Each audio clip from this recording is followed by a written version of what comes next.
Hello. Thank you, everyone. It's very nice to be here. Very excited to be here. I've been here all week doing some additional training with the Diveheart group to build up my own skills and to work with our divers underwater and to be able to help with divers in the videos that you had seen before this. So today, my focus of my talk is to talk about the therapeutic benefits of scuba diving.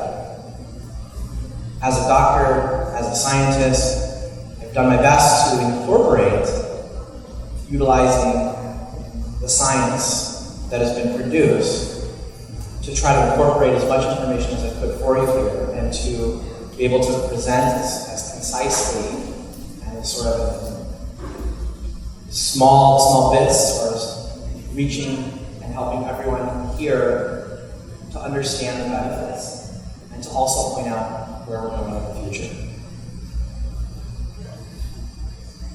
So you understand, so I am a physician. I work at a specialty rehabilitation hospital. It's called the Shirley Ryan Ability Lab. It's located in Chicago, Illinois, in the United States.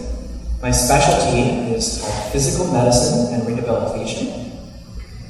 I'm on the faculty at Northwestern University as an assistant professor. So we will get started. So as far as an outline of what we're going to be presenting today, discussing today, we're going to start by wading in, and we're going to talk about the early days of adaptive scuba diving.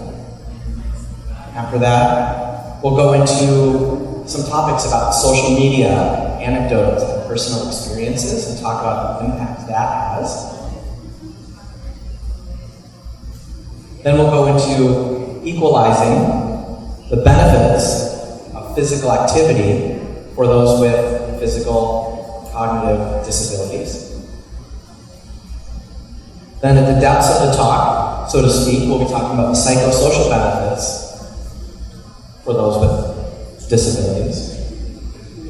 Then we'll go a little bit more into some of the physiology and the physics of where some of these benefits that we're seeing for scuba divers come from and try to understand some of the science behind those.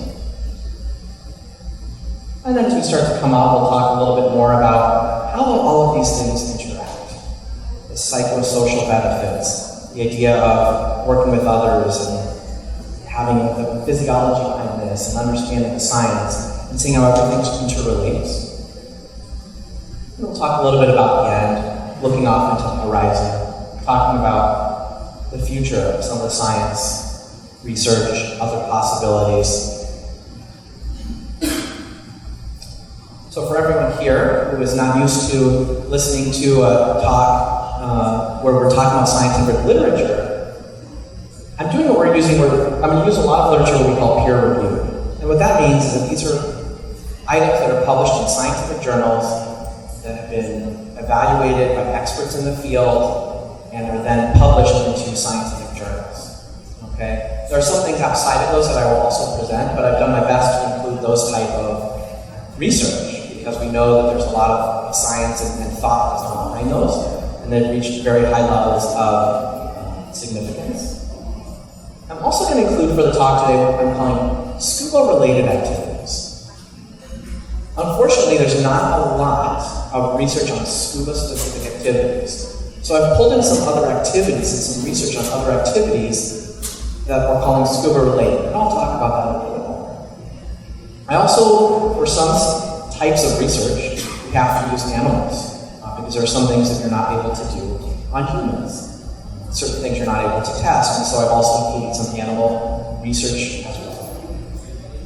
We're talking today about the positive benefits of scuba diving for the physical activity, for the adaptive population, for those with physical and cognitive disabilities. There are a lot of other medical considerations. We're not going into those today. We're essentially talking about all of those positive benefits. So the early days of adaptive scuba. The earliest scientific literature that I can find, so I have a little timeline here.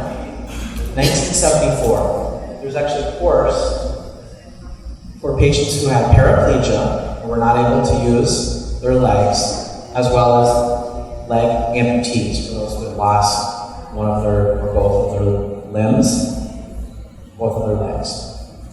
Spinal cord injuries range from the level of T4 down to L3, which is talking about the different levels of where the spinal cord itself was injured.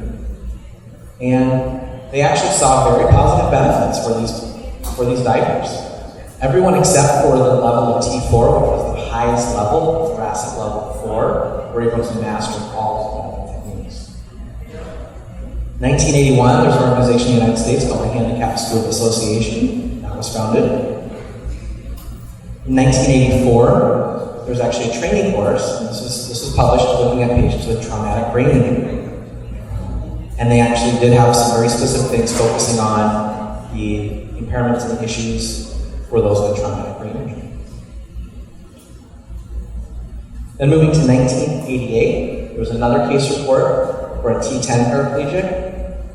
One of the reasons I really like this is the title of the talk is actually scuba diving, taking the wheelchair out of rehab sports. So I really like that idea and that concept.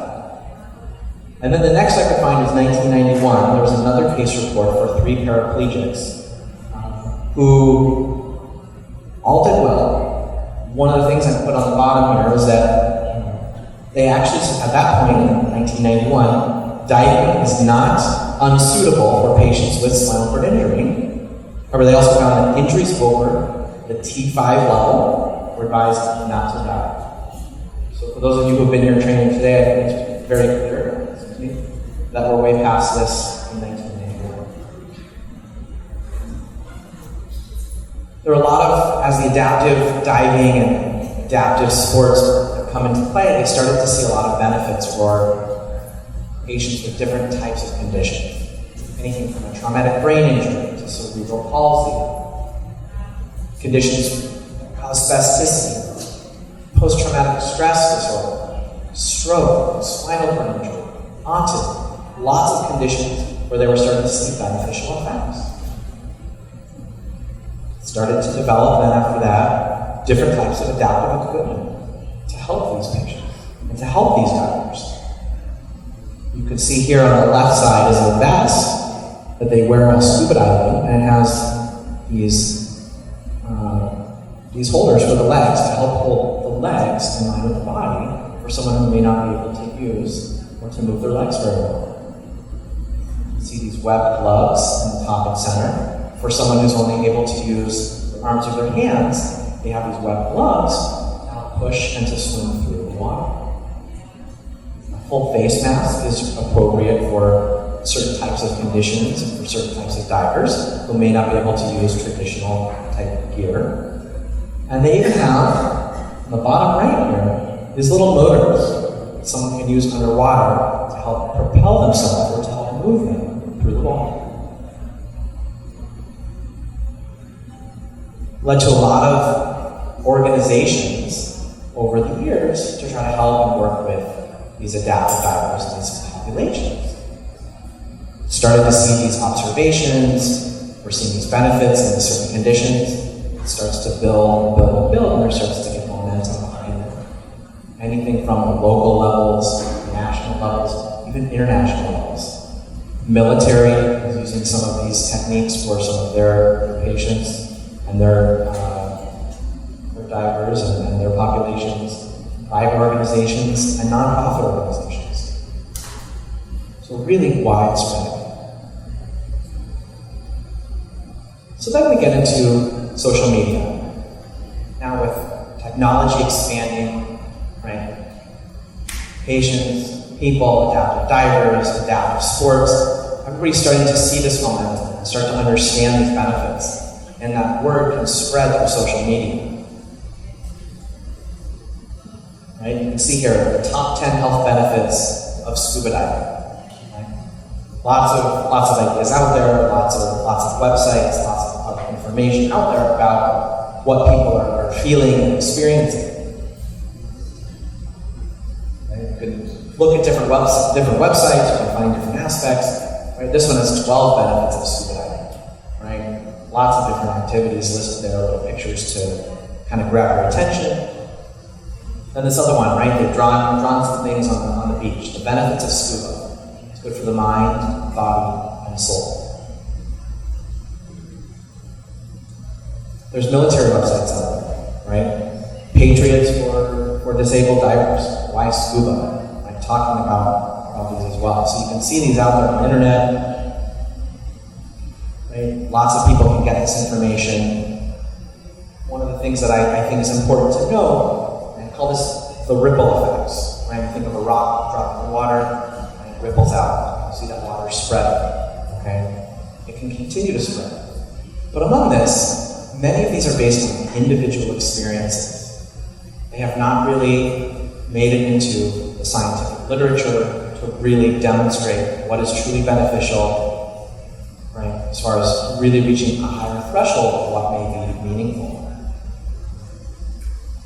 So I say here the evidence itself may be weak, at least from a scientific standpoint. But that does not mean that these benefits aren't real or meaningful. A lot of scientific discoveries have been found in this way.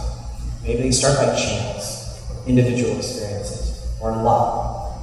And so what I think is important about all of these is, while there may not be a lot of science behind them now, they certainly get people excited and get people working towards things that may reach that level of more scientific certainty. Right? Maybe it can lead to more research or new technologies.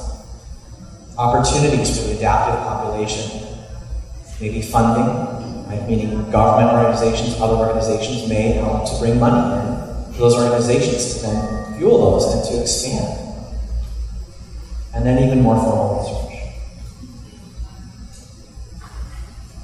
So for the next step, we're going to talk about physical activity.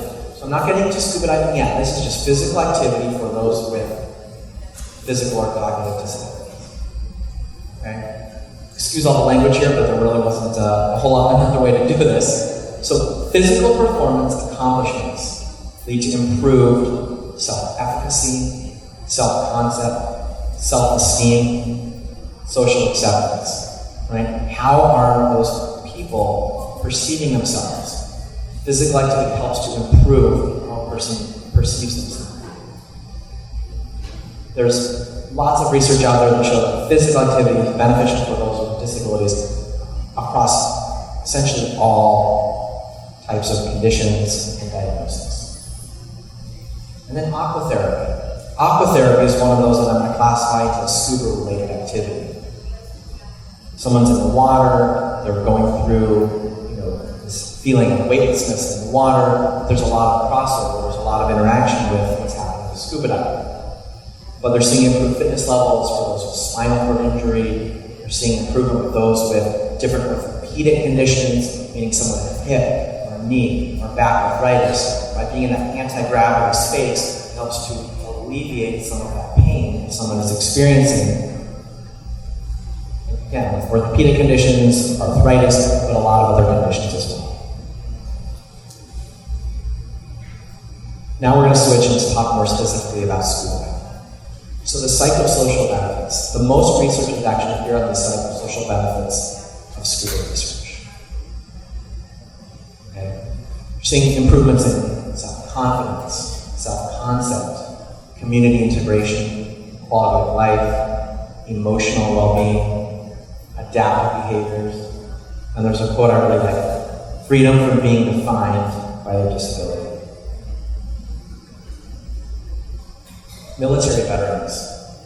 There's a lot of research going to those who have been involved in significant either physical or emotional traumas, potentially with post-traumatic stress disorder. But we're seeing a lot of benefit with scuba diving, improving those PTSD symptoms, improving levels of anxiety, depression, social functioning.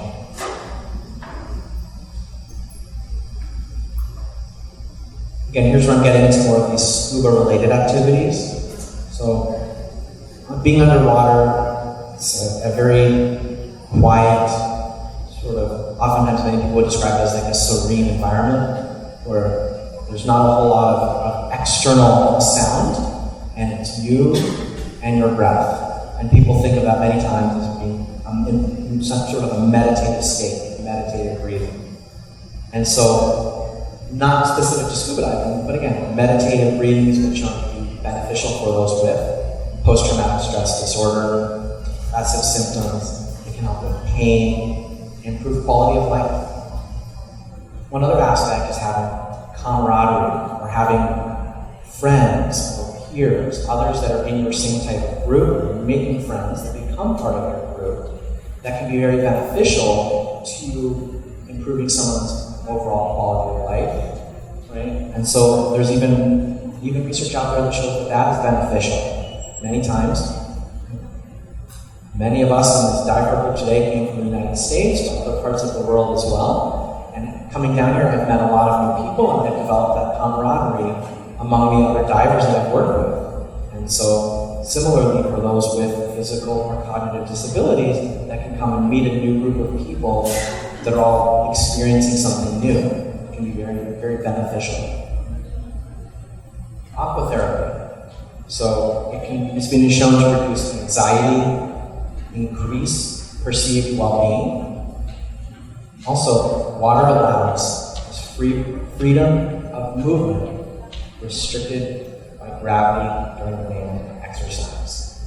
Meaning, someone who may not be able to move very well on land, by putting them in the water, they no longer have gravity, they actually have much more freedom to move, and that's been shown to be very beneficial. All right. We're getting into a little bit more of the sciencey part, and I'm trying to just break this down for everyone so everyone can understand this.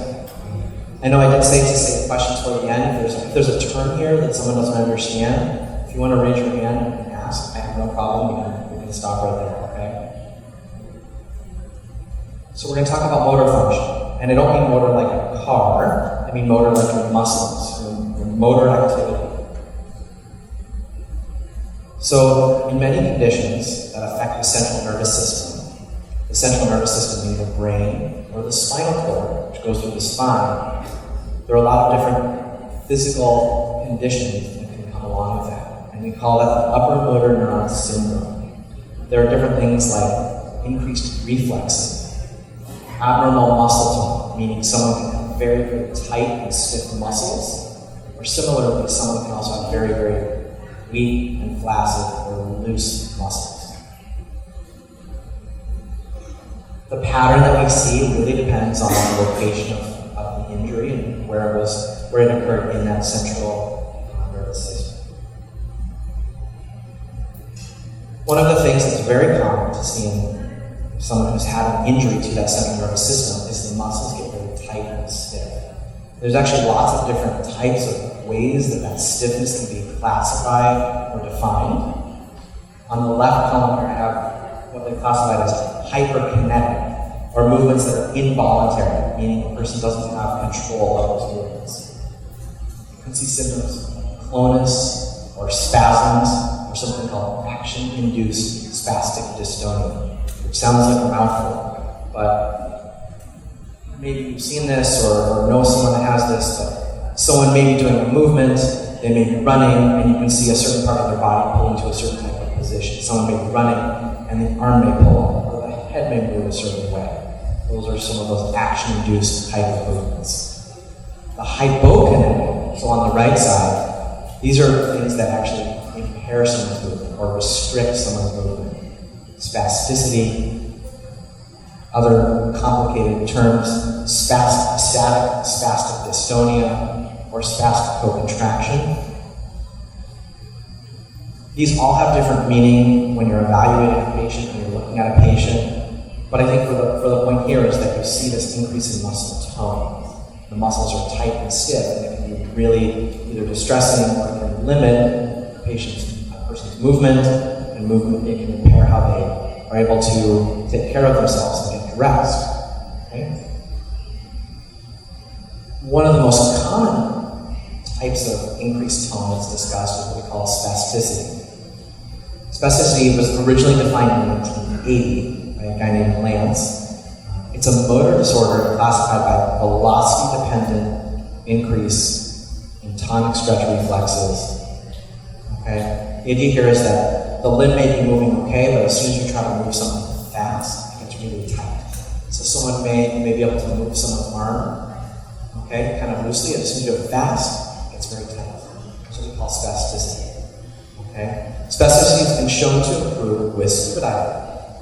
Multiple studies here going back to 1999. The most recent one was 2013. There's actually a pilot study that has not been published in more advanced scientific journals, but I thought it was helpful to include that here. Aquatherapy has actually been shown also to improve spasticity. This has been much more well studied, reducing spasticity, the severity of that spasticity. Also, patients take many medications for their spasticity. They were seeing patients who were taking less and less of those medications for spasticity. This picture on the right here, this is Christopher Reeve. This is from Christopher Reeve's Foundation's website. This is someone who had a spinal cord injury. You can see in the picture, he's actually on a ventilator, helping him to breathe, but they have him in the water because of all of these known benefits of aquatherapy for someone with this type of injury.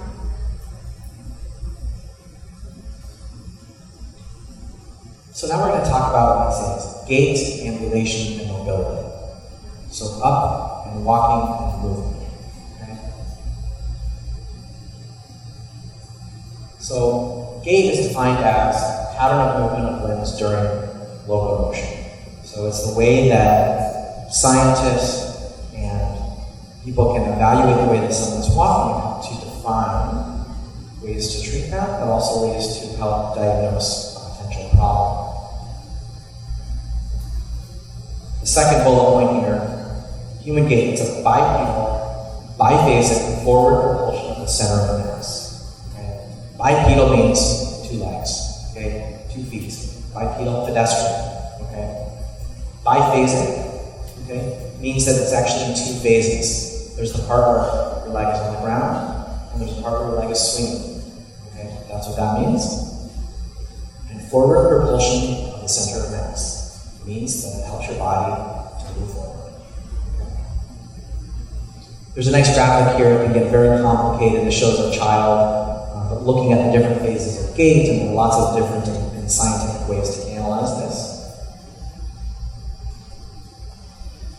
The central nervous system, the peripheral nervous system, is a very complex system to evaluate or to propel, to move through space. It can start everything, like I say, supraspinal, so spinal meaning the spinal cord. So there's multiple areas in the brain, and I have sort of a little graphic here on the right that shows at the top. That's as if you're taking an image through like a little slice of someone's brain. Sort of a cartoon, but almost like cutting a slice of bread. You can see a little piece of the brain there, okay? But there's lots of things from the brain, okay? The motivation, the desire. You see something, I want to go there, okay?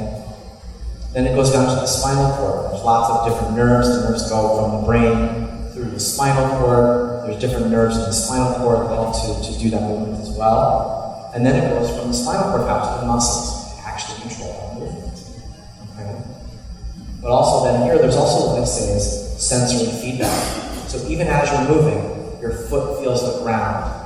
Your head feels the angle at which you are. Are you on a ramp? Are you on flat ground? So your body constantly has feedback coming back to your brain and your spinal cord to help you stay balanced, to help you stay moving so you don't fall.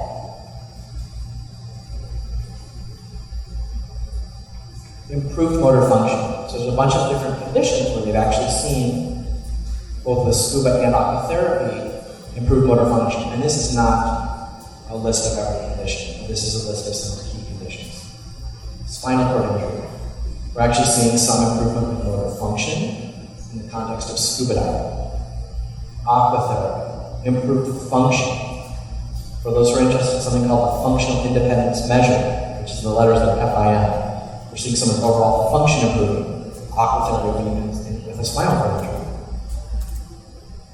Gait, right? We talked about gait, walking speed, stride length. We're seeing that improve. Stride length. So this would be a short stride length, taking these very short steps, as opposed to taking much larger steps. Someone can move much faster and further and more efficiently with larger steps. Someone with stroke, aquatherapy has been shown to improve balance. Cerebral palsy, lots of benefits, lots of things studied with aquatherapy and also cerebral palsy. improved muscle strength, improved energy expenditure, not using as much energy to move around, and not just in the water, but after, being out of the water, improving movement after.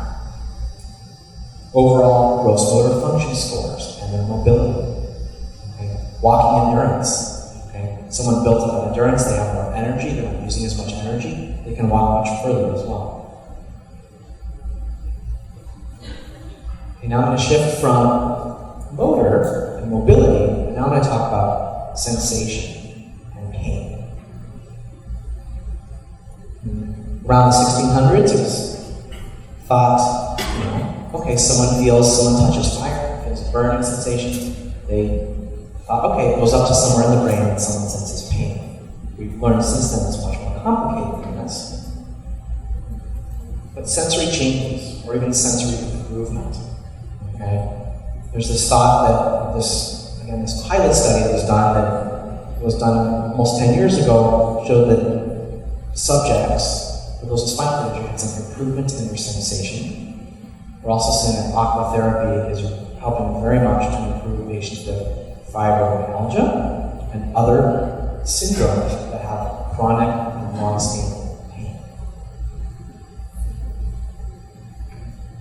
This slide looks very complicated. It's not as complicated as it seems. I will explain it for you. But there are some nerves here. You can see 3 different items on the left side: a feather, a hammer, and fire, or a hot pepper. Okay? And those all travel on different nerves, going back to the spinal cord and to the brain. This top one, the alpha-beta fiber, that shows a feather. It just shows someone's touching you, it's not painful, it may be even soothing, that goes on one type. Someone hits you with a hammer, or you hit yourself with a hammer by accident, I should say, it's probably more likely. The alpha-delta fibers, okay? Very sharp, very painful experience. It goes back to the brain very quickly because you want to get away from that. Similarly, other pain, like a burn or hot or spicy, something along those lines, even travel on another type of nerve. What happens is they go back onto the spinal cord. For those who are familiar with anatomy, it goes through the dorsal ganglion, which is this little sort of circular thing here, and then this is a picture of the spinal cord. And those nerves then travel up towards the brain. Here's another picture. If you were to take an image directly through the middle of someone's brain, here's what it would look like even in the spinal cord below there. Those signals, so those blue signals that are coming up the spinal cord, they come up the spinal cord, they go to this area called the thalamus, and then from the thalamus they go up to the cortex, or the topmost part of the brain, where then they receive that sensory feedback. But that's just the sensation itself. Okay? Pain itself is actually an experience. People can experience pain differently. Okay? It's highly complex, it's subjective, it's multifactorial. Okay? Multifactorial means there's a lot of different aspects and components that go into that. Okay? There's nerve signals that go from the foot to the hand, or wherever that painful signal was, up to the brain. But there's also signals that come down from the brain and the spinal cord that can modify or adjust that experience that someone has. And this is a nice picture that I found. This is almost 10 years old.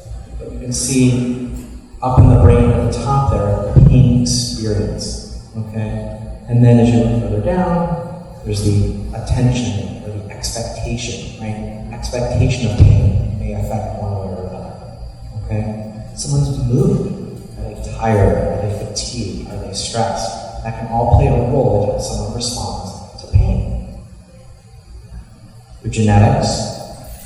And then I also talked a little bit about some of those nerve signals that will travel up and down to help modify that signal as it comes up to the brain.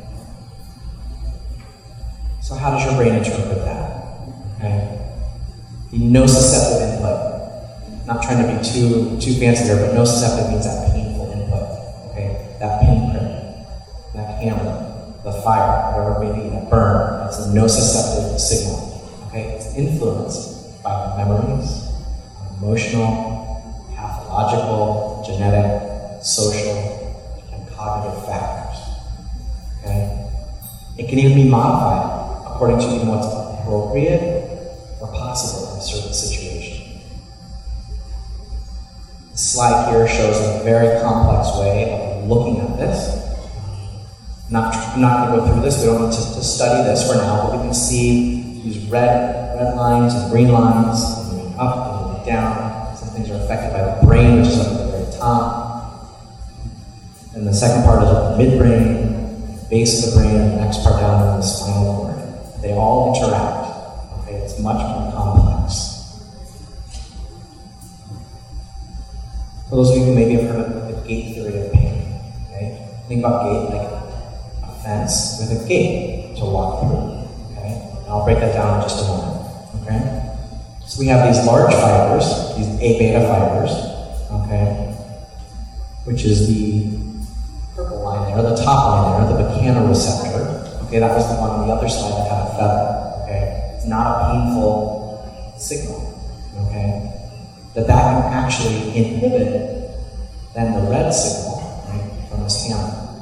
Okay, you see this negative here. Okay, by having a stimulus that's not painful, it can actually inhibit some of those painful signals coming through. They've seen that water actually can provide that non-noxious stimulus, or that potentially soothing stimulus to help inhibit those painful nerve signals coming through. Okay? I did put in a reference here. Both animal and human studies show that sensory overflow may be the way that pain is less perceived. So thinking about a gate. You're moving a bunch of people through a gate, okay? Let's say you've got 100 people wearing white shirts and one person wearing a red shirt, okay? That person wearing the red shirt, when they go through, they'll feel pain, okay? But if you stuff all those people wearing white shirts through that gate, that red signal, that red shirt may not get through, or even if it does get through, there's all those other white shirts that won't be as severe. Hyperbaric oxygen. I am not an expert in hyperbaric medicine. I don't claim to be, but at least from the literature, there's actually some very interesting studies in rats looking at pain, we call neuropathic pain. So they took a sciatic nerve. Some of you have heard of sciatica or have sciatica, but it's a very large nerve that kind of runs through your backside, it goes into the back of your neck. They injured that in rats, and they actually saw that hyperbaric oxygen helped to inhibit or reduce some of the painful stimuli or transmitters, other chemicals in rats. They did another study where they looked at a spinal cord injury in rats, and they actually saw that they would do testing on the rat, and they could see that the rats had a certain response to painful stimuli, but after hyperbaric oxygen, they had less of a response to some of those painful stimuli. And then trigeminal neuralgia. It's actually a nerve, the trigeminal nerve is a nerve in the face. And this can be very painful and debilitating for humans, but they had another study where they actually looked at this trigeminal neuralgia in rats. And so they did see that there was actually protective benefits of hyperbaric oxygen. And so this is one of those topics, again, where it's scuba related. We're not putting someone necessarily in a hyperbaric oxygen tank, but by going down to depth as a scuba diver, they're exposed to hyperbaric oxygen. Again, I mentioned there are some studies you can't do in humans. You can't deliberately injure a human spinal cord and then look at the effects of that. And so there's fewer studies that have been done in humans, but they have seen benefits of hyperbaric oxygen in trigeminal neuralgia, as well as a lot of studies on fibromyalgia and other pain syndromes. It can reduce pain and anxiety. They've actually done studies, they've done PET scans, and they looked at the brain activity, and they took a person with and without fibromyalgia. They actually saw that after hyperbaric oxygen and some of the fibromyalgia, that their brain scan became more and more like that person without the chronic pain. And neuromuscular efficiency as well.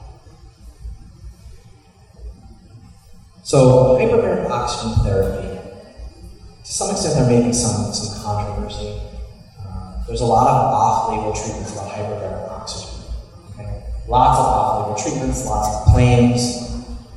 The FDA, Food and Drug Administration in the United States, actually put out a warning saying to be careful about the potential, about people making claims about the benefits of hyperbaric oxygen therapy without having the research to prove that. The FDA does have a published list of indications for hyperbaric oxygen. There's some related to pressure and gas injury, which is relevant to scuba diving, air gas embolism, carbon monoxide poisoning, decompression gas. There's numerous different ways that helps to treat infection. There's another specific type of hearing loss that it actually can help treat, and a lot of ways it can help with wound or tissue healing. There's 5 or 6 different diagnoses there: burn injuries, radiation injuries, some traumatic injuries in the legs or the arms that can help to improve oxygenation of those tissues to help with recovery. So now I'm going to shift away from hyperbaric oxygen. We're going to talk about something called endorphins. Okay? Endorphins, here, it's actually a hormone. It's produced in the anterior pituitary. So again, on the left here, I have another little slice, essentially, right? Like a slice of bread right through the middle of the brain. And there's a very little stuff at the bottom area called the pituitary gland. Okay? And so the anterior pituitary actually produces this hormone, endorphins. Produces a lot of other hormones as well. So why are endorphins important? Endorphins, you can see this graphic here. There's these receptors in nerve cells.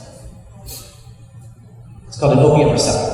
And those endorphins, you can see on the left there, fits right into that opiate receptor. And that actually helps to cause, or I should say helps to minimize the sensation of pain. Okay? They interact with a specific receptor, it's called a mu receptor. It helps to provide that pain relieving effect. It has some effects in the peripheral nervous system, where it decreases the rate of firing of painful nerves. But also in the central nervous system, it actually increases dopamine production, which can affect some of those pathways going both up and down. Like we talked about kind of in the spinal cord and in the brain to help modulate or to adjust some of that painful stimulus. Okay? You can see here also, interestingly, so that I'm saying is endogenous pain relief, meaning that it's actually a hormone that's produced by the body. Exogenous, meaning something from outside the body. Medications. Okay? On the right of this graphic here, there's morphine. Other pain medications, they all interact with the same receptor through something what we call mimicry. It mimics the endorphins. And you can see there a little bit, if you look at the sort of the structure of the molecule where it's connecting to that receptor, they're actually very similar. So endorphins are natural. They've seen that with exercise, you can have upregulation of these. This is if you've ever heard of the runner's high. With lots of exercise, you actually see more and more of these endorphins in the bloodstream. This might be my favorite study of the talk, actually. Under scuba here, they took a group of people, some who were experienced divers and some who were inexperienced. And they measured the blood level of endorphins both before and after scuba diving. So the group that was experienced had an increase in endorphins before the scuba dive. The people who were inexperienced had an increase in endorphins after the dive. So very interesting. Those, they presume, at least to some extent, that those that are about to go scuba diving, there's that excitement and build up and all of that, right? If you've gone scuba diving, you feel that, you recognize that. Here's scientific evidence. So I also think it's important that we talk about morphine or other pain medications. Long-term use of those actually does have some effects on those receptors and endorphins. Okay, so someone who's been using morphine or other pain medications for a long time, it inhibits the production of those endogenous opiates. It inhibits the production of those endorphins. So someone who's been taking something else help treat pain has less of those natural painkillers to be produced. It also decreases the production of those receptors. So it may take more and more of the medication to have that same effect. Steroids are interesting as well, because steroids help to treat a lot of different inflammatory conditions. Steroids, through another mechanism, actually also help to, not help to, but actually reduce the amount of those endorphins are produced.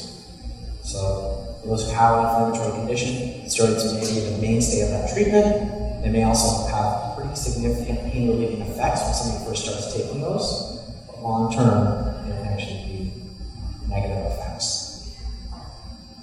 Alright, so we talked about motor activity, we talked about sensation, we're going to talk about the lungs, we're going to talk about pulmonary function.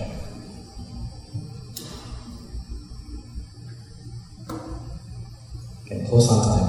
Alright, so another potentially complicated slide. It's not deliberately meant to be complicated, but the different muscles for breathing come from different levels of the spinal cord. There's different nerves that come from different areas of the spinal cord. Okay? Inspiration, as you breathe in, is an active process. The muscles in your chest open up. There's a muscle called the diaphragm, pulls down, and you breathe in.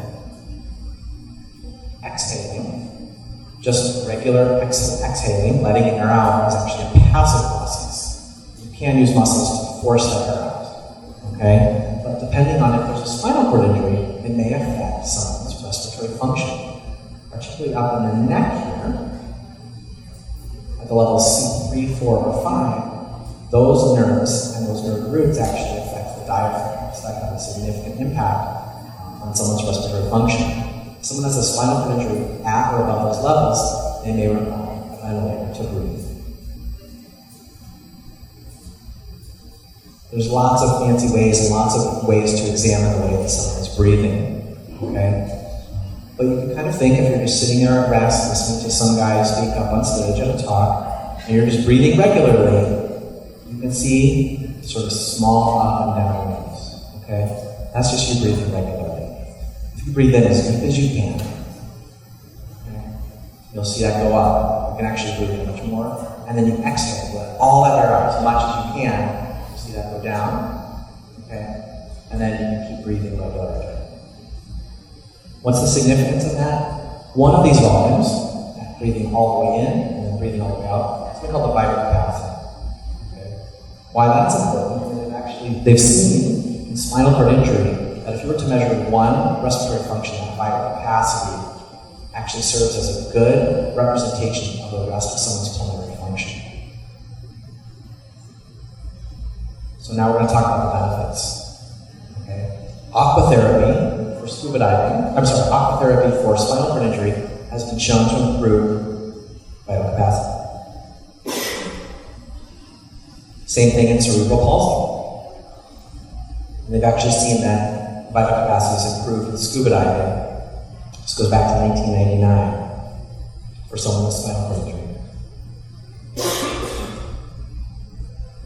Other measures for spinal cord injury, this is for aquatherapy, have been shown to improve, as well as other measures, residual volume for spinal cord injury. Lots of different ways to improve someone's respiratory function with aquatherapy as well as scuba diving. Something else called oxidative stress. So this is an oxygen molecule. We all need oxygen to breathe. But too much oxygen or oxygen attached to certain things or missing certain electrons, certain configurations may actually lead to stress in tissues in the body called oxidative stress. Okay? We call them reactive oxygen species. They actually damage cells. Maybe you've heard the term on the second level here, antioxidants, right? Those help to combat those oxidants or those reactive oxygen species. Different things that can cause these reactive oxygen species that can damage tissues and cells: radiation, toxins, hyperoxia, and increased levels of oxygen. Antioxidants, there's different enzymes, beta carotene, vitamins serve antioxidants. So to further my point, think about, okay, we need oxygen to breathe. Think about the steel beam here, right? Oxygen combined with iron oxide is rust, and it actually can damage that. Okay? Similarly, again, it's not rust in the human body, but oxygen is showing that yes, we need to breathe, it's vital for our survival, it actually can cause some negative effects. You can have acute neurotoxic effects, potentially with nitrox diving, for those who are scuba divers, but increased levels of oxygen as you go down really deeper may actually cause negative effects. It can damage tissues and cells, but your body does have protective mechanisms. Okay? So oxidative stress in scuba diving. Okay? It combines hypoxia, hyperbaria, so increased oxygen, increased pressure, and acute exercise actually can induce an inflammatory response, which can be potentially negative. Okay? But we're seeing with scuba diving that with antioxidant defenses or natural defenses actually respond to that and build up to help protect you. And there's evidence that those can be lasting. So even a short bout of scuba diving, you may have this short-term oxidative stress, you may build up these antioxidant benefits for a more long-lasting time period. Last section, okay, just about done. So the interactions, okay, condition, function, and activity. Okay? One of the ways that I like to think about scuba diving, therapeutic scuba diving, is you take all these different aspects that we talked about today. Maybe you add them up, maybe some interact with one another. When you think about physical activity, we know is beneficial. Aquatherapy, we know is beneficial. Okay? Hyperbaria, there's evidence that that's beneficial as well. The compression, okay? We talk about aquatherapy and that compression, pain, psychosocial benefits, the meditative breathing. Are there other chemical or neurochemical components that are created while diving? It's hard to quantify all of those. It's hard to study all of those. But it seems that if you break each of these down and show that they all have benefits, all of these aspects are shown to be in scuba diving. So it makes sense that they build on one another. Again, they interact with one another. I can't exactly say scientifically speaking right now, but that's sort of the thought process that I have. Another way of looking at this, the World Health Organization actually has an international classification of functioning disability health, or ICF. They created this in 2001. So you can see here, you guys can see that. At the very top there says health condition, okay? And below that says activities. To the right is participation. To the left is body, function, and structure. On the very bottom, on the left is environmental factors. And on the right is personal factors. So this is what they said, a multi-perspective approach to the classification of functioning and disability. And the key thing here is that it's interactive. It says evolutionary. It can evolve. It can change. Conceptualizing a person's level of functioning as a dynamic. I mean, things can change. Things can change. Things can interact between their health conditions, their environment, and their personal factors. And so they've drawn that in. They've drawn all these different arrows, right? One thing in participation may help with their health condition, or their body function, or their personal factors. All of these can interact. So if you can impact, in a positive way, one aspect of someone's overall persona, maybe you can impact others in a positive way. The CDC actually has gone so far to publish some forecasts. So one specifically is spinal cord injury. Okay, the bottom right, a male, 35 years old, married with one child. Okay, on the right, you can see participation, he's employed, sport and leisure. You can do all of those things. Okay, in the middle there, difficulty walking and moving. Right. Problems on the left and the middle, problems of muscle, power, function, and structure of the spinal cord.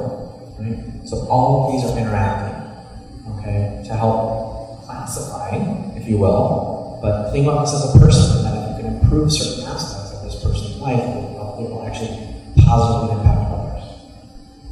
There's another thing out for cerebral palsy, okay?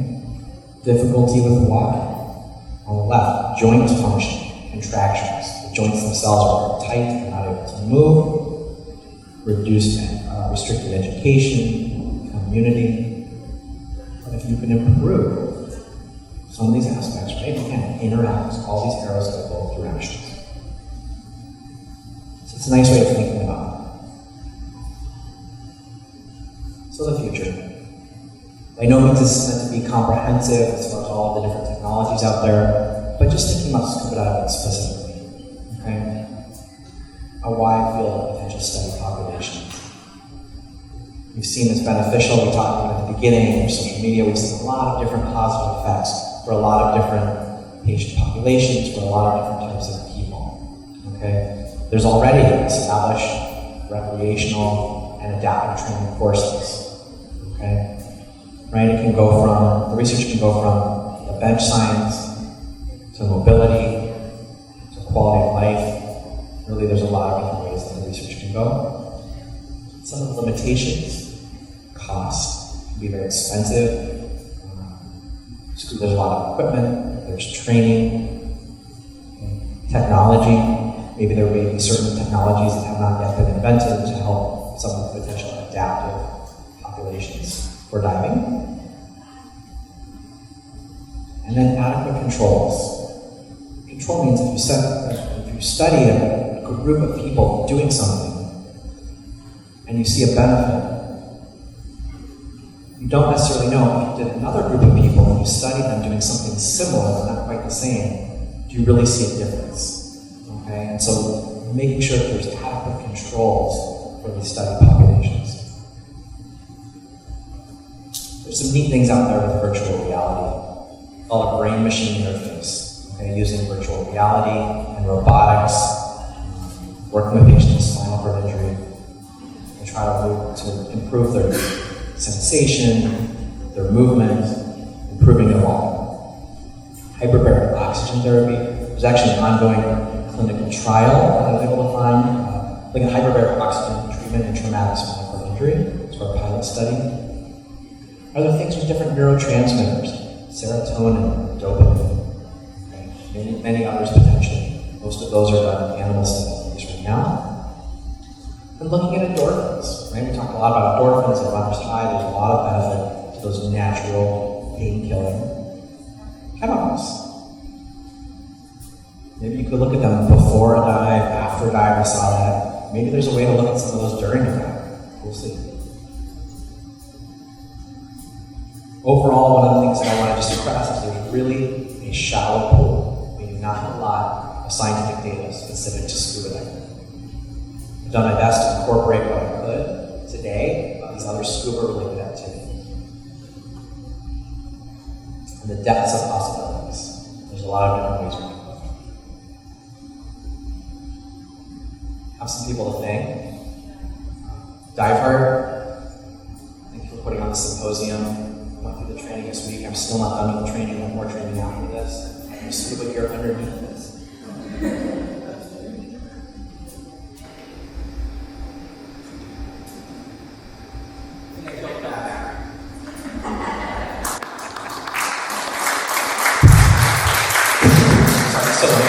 Sorry. So I want to thank Diveheart. I want to thank everyone here. The adaptive divers that worked with us this week to make your training. Thank you so much. I thought you adaptive, buddy. Training so hard this week. The trainers, the audience. I'd like to thank Shirley Ryan Ability Lab, the hospital where I work, and of course all the mothers. Happy Mother's Day. Thank you.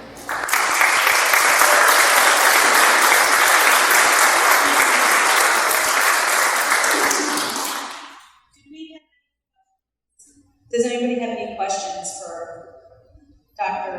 Goodman before I release him? Hold on, let the microphone come in. Hardly a microphone. With my voice, what's left of it after doing the buddy training this week. Dan, you guys spoke on one of the trips during our safety stop, not safety stop, surface interval, I was shocked. I was totally shocked. And we talked about the pain-free, and one of the speakers, I remember, would tell you that she's that way. And Jim Elliott has informed me, and others, that a lot of the military guys that have constant pain find a new life at 60 feet. What's the research on that?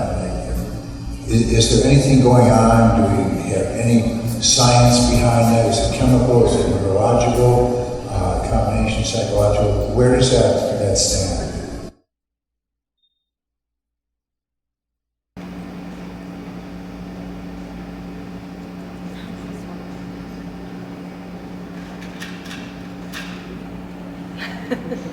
Must be a good answer. Use your instinct. Why don't you use this one, Dave?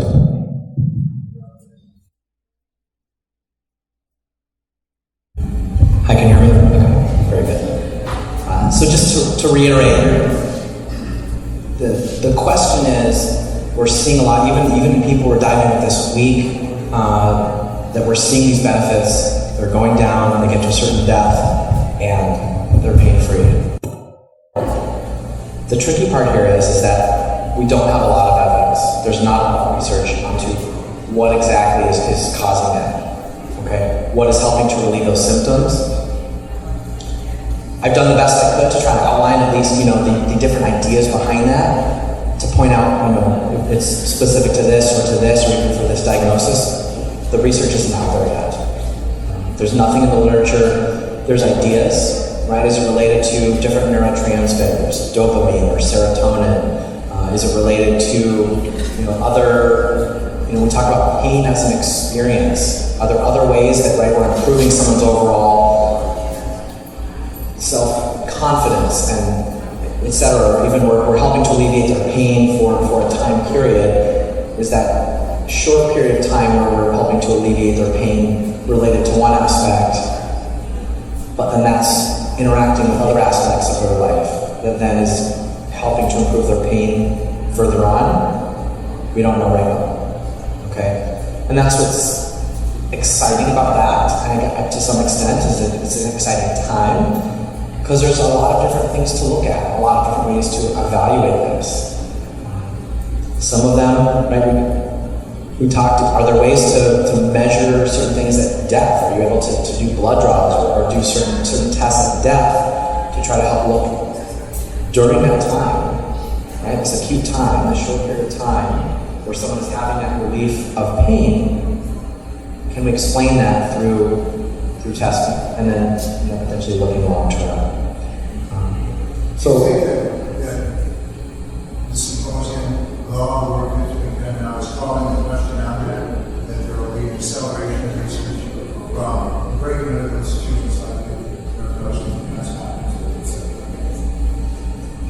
So let me just clarify that question. So you're saying, with everything that's even gone on this week, and we're getting this symposium, we're getting different people together and seeing some of these, I think we're all optimistic and hopeful that it will snowball into more research and snowball into more collaboration and bringing together different institutions to potentially help to bring different minds together. We may have one idea over here, but we're limited by this technology. Someone else may have that technology out there that could help us do that, and we just need to increase awareness and bring people together to try to brainstorm and find solutions. Thank you. I have a long list of references. Everybody's interested in my references. All the time to this place. A long list.